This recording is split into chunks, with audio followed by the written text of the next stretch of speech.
안녕하세요. 최다은 변호사입니다.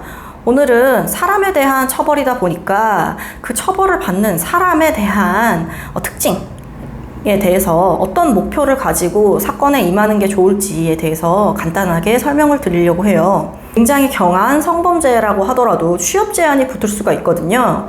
그런데 취업 제한이 붙어서 크게 문제가 없는 직업군인 사람이 있고, 헬스장 트레이너라든지 그런 사람들은 취업 제한이 붙는 경우에 아예 밥줄이 끊겨버리는 그런 결과가 발생하기도 한단 말이에요. 그렇기 때문에 이 사람이 어떤 사람인지, 어떤 직업을 가지고 있고 앞으로 어떤 일을 해 나가려고 여태까지 살아왔던 사람인지에 대해서 판사나 검사한테 설명을 하고, 그래서 취업 제한을 좀 빼달라거나 아니면은 벌금형이나 집행유예나 이런 게 있을 때 이 사람에게 어떤 불이익이 있는지, 추가적인 불이익, 우리가 예상하지 못한 불이익이 있는지에 대해서 설명을 하는 게 굉장히 효과적이었다는 것을 말씀드리고 싶어요.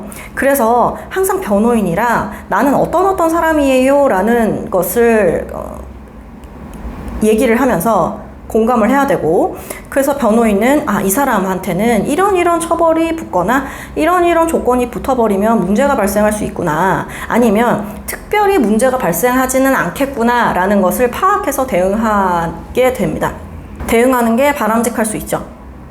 저 같은 경우는 의뢰인이랑 이런저런 얘기를 했을 때 조금 애매한 경우들이 있어요. 예를 들어서 벌금형이 예상이 되는데 전과도 없고 그런 경우에 제가 직업이 뭐냐고 많이 물어보거든요. 근데 그거는 직업을 알아서 사생활을 알고 싶어서 그런 게 아니라, 직업이 취업 제한에 해당되는 직업인지 아닌지를 한번 판단을 해서, 만약에 민감하게 그렇게 걸리는 부분이라고 한다면 판사한테 한 번 더 얘기해 볼 수 있는 거죠. 이 사람의 경우에는 벌금형, 그래 달게 받을게요, 정말 반성하고 있고 정말 큰 잘못을 저질렀어요. 그런데 이 사람한테 취업 제한이 붙는 경우에는 이 사람한테 실질적으로 벌금형이 부과되는 것과는 전혀 다른 플러스 알파가 너무 크게 돼버리니까, 예를 들어서 취업 제한 3년이 붙는다.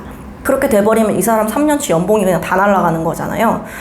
이런 부분을 굉장히 설명을 디테일하게 해줘야 되고, 말로써 하는 게 아니라 그것에 대한 자료, 이 사람이 어떤 연구원이어서요, 이 사람이 미국에 출장을 자주 가는데요, 비자 받을 때 문제가 발생할 수 있으니까 한 번만 선처해 주세요 라든지, 굉장히 구체적으로 얘기를 하는 게 판사도 도움이 되겠죠. 그렇기 때문에 그런 디테일한 부분, 이 사람 직업이 뭔지, 앞으로 예를 들어서 시험을 준비하고 있는 사람이라고 한다면 그 시험의 특징이 뭔지, 그 다음에 전과가 있는지 아닌지는 당연히 너무나 중요한 부분이고요. 그래서 그런 부분 하나하나 이 사람이 어떻게 살아왔는지에 대한 것을 관심 있게 얘기를 듣고, 그것에 대해서 앞으로의 진단을 내려줄 수 있는 그런 변호사를 만나서 자신이 준비해온 것, 그리고 앞으로 나아가려고 하는 것에 대한 구체적인 증거 자료를 제출해서 법원에 제공할 수 있는 그런 절차를 항상 따져보시기를 바랍니다.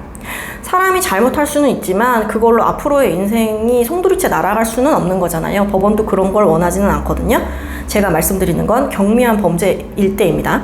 그렇기 때문에 내가 정말 죽을 죄를 지어가지고 강한 처벌을 받아서 내 인생을 송두리째 날아가더라도 상관없어, 이런 경우가 아니라면 충분히 선처받을 수 있는 여지를 연구해서 정리해서 제공하는 게 중요하다라는 부분 짧게 말씀드리고 오늘 넘어가겠습니다.